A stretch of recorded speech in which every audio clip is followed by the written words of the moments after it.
Surat crime બ્રાન્ચે 2.11 કરોડનું ઉઠમણું કરી ફરાર થઈ જનાર આરોપીને ઝડપી પાડ્યો છે।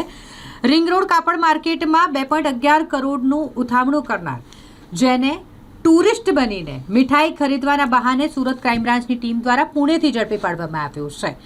સુરતના રિંગ રોડ કાપડ માર્કેટમાં 2 દુકાનો ભાડે રાખી અને કરોડોના કાપડ લઈને આ ઈસમ ફરાર થઈ ગયો હતો અને એ જ રૂપિયાથી તેણે મહારાષ્ટ્રના પુણેમાં રાજારામ સ્વીટ નામની દુકાન ખોલી નાખીને ત્યાં મીઠાઈ વેચવાનું કામ કરતો હતો।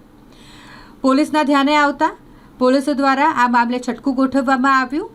મીઠાઈ ખરીદવાના બહાને ટુરિસ્ટ તરીકે પોલીસ ત્યાં પહોંચી અને આરોપીને ઝડપી પાડ્યો છે। આરોપી ઠગબાજ પ્રદીપ ચૌધરી જે ઉઠમણું કર્યા બાદ મીઠાઈની દુકાન ખોલીને બેસી ગયો હતો અને મીઠાઈ વેચી રહ્યો હતો તેને એક ગ્રાહક બનીને પોલીસ દ્વારા ઝડપી પાડવામાં આવ્યો છે। 2.11 કરોડની છેતરપિંડી તેણે કરી હતી। આ મામલે સુરત ક્રાઇમ બ્રાન્ચે તેને ઝડપી પાડી વધુ કાર્યવાહી હાથ ધરી છે।